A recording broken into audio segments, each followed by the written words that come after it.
गगन बोध यमुनानगर हरियाणा से आप सभी का साधुवाद।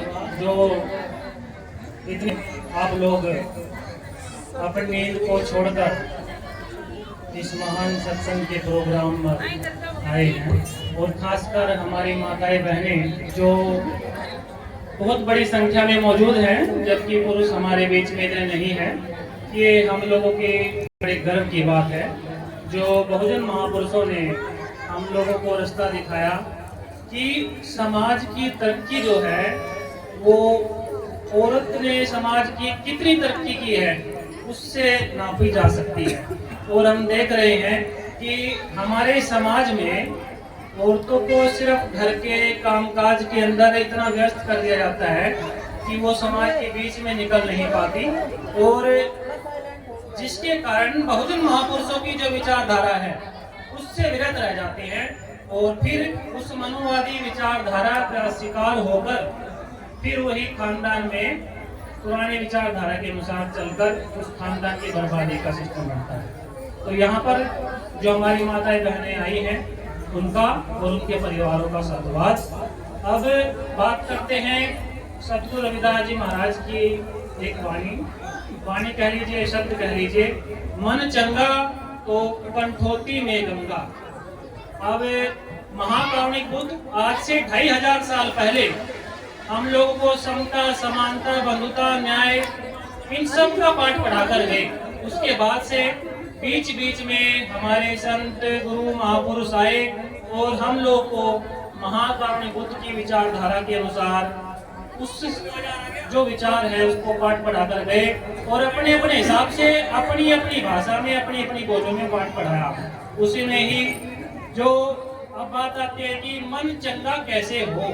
मन चंगा कंठोती में गंगा तो हम सुनते आ रहे हैं बहुत साल हो गए, लेकिन अब मन चंगा हो कैसे, उसके लिए मापदंड होते हैं। जो मापदंड आज से लगभग 2500 साल पहले महाकारुणिक बुद्ध ने पूरे विश्व को दिए। क्या है वो मापदंड?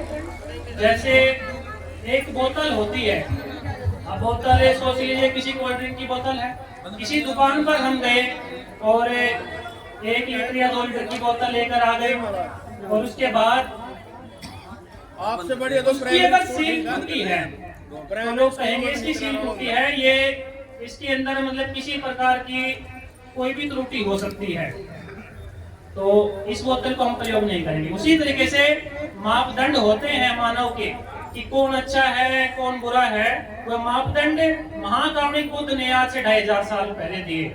वो मापदंड है सील, पंचशील। पहला शील क्या है? पानाति पाता वेरमणि शिक्षा पदम समाधियामि। क्या मतलब है इसका हिंदी में? मैं प्राणी हिंसा से विरत रहने की शिक्षा ग्रहण करता हूँ, या मैं अकारण प्राणी हिंसा से विरत रहने की शिक्षा ग्रहण करता हूँ या करती हूँ। अब प्राणी हिंसा क्या है? एक दूसरे को गाली देना, मारपीट करना, या फिर जो किसी भी कारण से उसका भागी बनना। जो जैसे मीट मांस खाते हैं लोग, तो किसी भी जीव हत्या को जो शिकार हो रहा है वो जीव, वो कहीं ना कहीं अगर हम लोग उसका सेवन कर रहे हैं तो वो हो रहा है। अगर हम उसका सेवन नहीं करेंगे तो उस जीव की हत्या नहीं होगी। तो ये चीज है प्राणी हिंसा में, किसी को मारना या किसी को मारने का कारण बनना, ये छोड़ना होगा। ये पहला सील है प्राणी हिंसा का। मैं अकारण प्राणी हिंसा से विरत रहने की शिक्षा ग्रहण करता हूँ। दूसरा सील है अदिन्न दान वेरमणि शिक्षा पदम समाधियामि। इसमें क्या कहा है महाकारुणिक बुद्ध ने कि जो चोरी है किसी भी प्रकार की वो नहीं करनी है। जैसे घर से बाहर भी या घर के अंदर भी हम किसी से भी बिना पूछे उसकी चीज को हाथ लगाते हैं, छेड़ते हैं, चाहे वो मोबाइल हो या पैसे हो या कोई भी सामान हो, उससे विरत रहने की शिक्षा हम ग्रहण करते हैं, तो भी हम लोग जो है इन दुखों से मुक्ति पा सकते हैं। ये दूसरा सील है। ज्यादा नहीं खोलेंगे, बहुत लंबा समय बीत जाएगा इन सीलों के ऊपर। थोड़ा सा हम लोग इस पे बात करते चलेंगे, क्योंकि संचालक महोदय ने पहले कह दिया है कि बहुत कम शब्दों में हम लोग को विचार रखने। तीसरा सील है कामेषु मिच्छचारा वेरमणि सिक्खापदम समादियामि। कामेषु मतलब जैसे आदमी है औरत के प्रति या औरत है आदमी के प्रति जो काम की इच्छा रखता है तो उसको त्यागना होगा, शादी से पहले भी और शादी के बाद भी। पति पत्नी आपस में ईमानदार रहें तो जाहिर सी बात है घर के जो कलेश हैं वो नहीं होंगे। ये उस सुख समृद्धि का मार्ग तीसरे शील में महाकारुणिक बुद्ध ने हम लोग को बताया है। तो जब हम लोग एक दूसरे के प्रति ईमानदार रहेंगे तो घर में कलेश नहीं होगा, एक दूसरे पर शक नहीं होगा, कि जब एक दूसरे के प्रति विश्वास होगा तो शक भी नहीं होगा।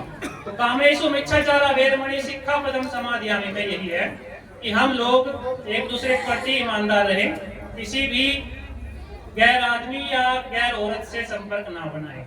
ये तीसरे शील में महाकारुणिक बुद्ध ने हम लोग को समझाया। चौथा शील मूसावादा वेरमणि सिक्खापदम समादियामि। ये चौथा शील है चुगली, निंदा या फिर किसी भी प्रकार की बुराई करना। जैसे नाम तो औरतों का मशहूर है ज्यादा कि जहां दो औरतें बैठ जाती है वहां पर चुगली निंदा शुरू हो जाती है, लेकिन आदमी भी आजकल कम नहीं है, वे भी आपस में बहुत सारी इन बातों को प्रयोग कर रहे हैं। तो चुगली निंदा करने से क्या होगा, रिश्ते चाहे वे खून के रिश्ते हो, चाहे वो प्रेम के रिश्ते हो, जानकारी के हो, अगर हम किसी के बारे में गलत विचार रख रहे हैं तो कभी न कभी उसके पास घूम फिर कर जाएंगे वो, तो उससे वैर भावना पैदा होगी, नफरत पैदा होगी। तो ये हम लोग को छोड़ना होगा। ये चौथा शील है। उसके बाद पांचवा और अंतिम शील सुरा मेरी मज्जा पमाद खाना वेरमणि सिक्खापदम समादियामि। ये नशा जो है, जो आजकल अपने बच्चों को बचाना बड़ा मुश्किल हो रहा है, ये पांचवें शील में महाकारुणिक बुद्ध ने कहा है सुरा मेरे मज्जा पमाद खाना वेरमणि सिक्खापदम समादियामि कि मैं किसी भी प्रकार के नशे को नहीं, पानी है किसी प्रकार के नशे का सेवन नहीं करने की शिक्षा ग्रहण करता हूँ या करते। ये 5 शील ऐसे शील है, अगर हम इन 5 शीलों को ईमानदारी से जीवन में अपनाते हैं तो किसी प्रकार का दुख हम लोग के नजदीक नहीं आएगा, मन निर्मल होगा। तो उसके बाद फिर सतगुरु रविदास जी महाराज का जो विचार है मन चंगा पर धोती में गंगा, तो वो यहीं से उत्पन्न है। ये महाकारुणिक बुद्ध का वही विचार है जो 5 शील के द्वारा उन्होंने दिया था। और उसके बाद आज से लगभग 600 साढ़े 600 साल पहले सतगुरु रविदास जी महाराज के हम लोग को समझाया। अब हम लोग बुद्ध को, गुरु रविदास जी को, कबीर साहब को, फूले को या फिर बाबा साहिब को अलग समझने गलती कर बैठते हैं।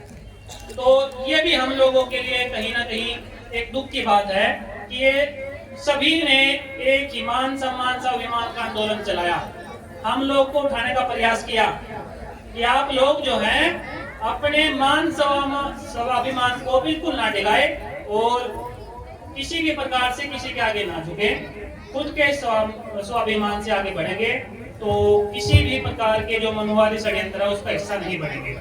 अब उसके लिए हम लोग को सच्चा इतिहास जानना होगा। जो बोधिसत्व बाबा साहेब अम्बेडकर ने हम लोग को समझाया कि जो व्यक्ति अपना सच्चा इतिहास नहीं जानता वो कभी सच्चा इतिहास का मतलब क्रेता नहीं बन सकता। तो सच्चा इतिहास जानने के लिए YouTube पे रैशनल वर्ल्ड और साई जर्नी नामक एक चैनल है, उसको देखें सुने। हम लोग के जितने भी महापुरुष हैं वो सभी के बारे में वहाँ पर एक से एक बात जो है पूरी खोलकर समझाई जाती है। क्योंकि शिक्षा में हम लोग क्या ग्रहण कर रहे हैं, जो हम लोग को पढ़ाया जा रहा है, जो हम लोग को पढ़ाया जा रहा है दरअसल वो तो हम लोग पढ़ते आ ही रहे हैं, लेकिन उससे कोई खास परिवर्तन नहीं आया। लेकिन जो असलियत में हम लोग से छुपाया गया है वो हम लोग को पढ़ना होगा, वो जानना होगा, तब जाकर हम लोग को सच्चा ज्ञान होगा कि असलियत में हमारे महापुरुषों ने क्या कहा। तो इन चैनलों के माध्यम से हम वो देख सकते हैं। अब ऐसा चाहूं राज में जहां मिले सबन को अन्न, छोट बड़े सब बसे रहे दास रहे प्रसन्न, वो होगा कैसे। अब जैसे यहाँ पर अभी कुछ लोग देखे कि स्वामी समन्दाय जी की गद्दी से भी आए हुए हैं, फिर यहाँ पर मौजूदा गद्दी से भी हैं, तो एक दूसरे में भेद तो हम लोग यही पैदा कर लेते हैं कि स्वामी समन्दाय जी वाले बस उन्हीं की जय बोल लेंगे और सुशील दास जी वाले उन्हीं की जय बोल लेंगे। विचार कहाँ से उत्पन्न हो रहा है? विचार हो रहा है गुरु रविदास जी से। दोनों जो हमारे बीच में मौजूद नहीं है, स्वामी समनदास जी भी और सुशील दास जी महाराज भी। तो इन लोगों को हम क्यों देखते कि इन्होंने अपना जीवन हम लोग को जागरूक करने में लगा दिया। भेद क्यों करते हैं हम लोग? जय बोलने में दिक्कत हो रही, दोनों की मत बोलो। गुरु रविदास जी की बोल लो, बात खत्म होगी वहीं पर। लेकिन एक ही बोलेंगे, एक ही नहीं बोलेंगे, तो ये भेद उत्पन्न होगा। तो ऐसा चामुराज में कभी संपन्न नहीं हो सकता। ये तो हम लोग को करना ही होगा।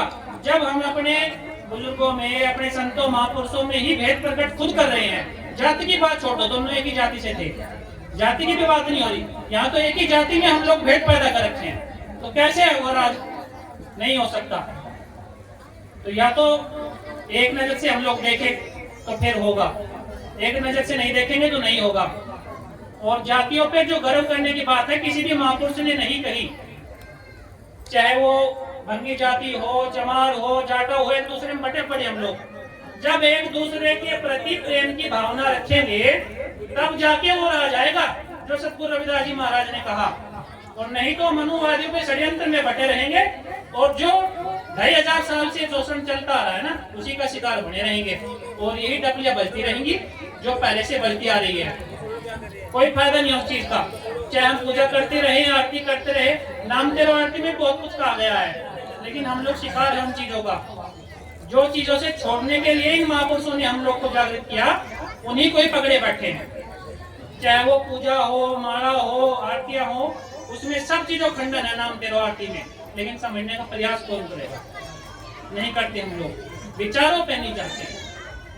अगर विचार की बात करें तो कांग्रेस ने बुद्ध से लेकर बाबा साहिब तक सभी महापुरुषों को खत्म कर दिया था। इतनी खतरनाक विचारधारा कांग्रेस की। मान्यवर कांशीराम साहब ने बहुजन महानायकों को जगाया, उनको जीवित किया, सभी के बारे में जनाया। तब जाकर आज ये जो हम लोग गुरु रविदास जी का, बाबा साहेब का, बुद्ध का, कबीर साहब का, फूले का जो प्रचार करते आ रहे हैं, ये मान्यवर कांशीराम साहब की देन है। लेकिन उसको भी हम लोग समझ नहीं पाए। और मनुवादियों की पार्टियों द्वारा जो बांटी गई छोटी छोटी पार्टियां हैं, या भ्रमित करते हुए किसी ने संविधान हाथ में उठा लिया, या कोई जय भीम बोलने लग गया, तो बस हम तो उसके पीछे हो लिए। और आज हम लोग अपना राजनीतिक वजूद भी खो चुके हैं। कैसे राज आएगा? फिर कहां से पूरा होगा ऐसा राज? मैं चाहूँ वो तो हो ही नहीं सकता। वो तभी होगा जब हम लोग जागरूक होंगे। तो जागरूक होना बहुत जरूरी है। ज्यादा न कहते मैं अपनी वाणी को ही विराम दूंगा। नमो बुद्धाय, नमो रविदासाय, नमो भीमाय। साधु।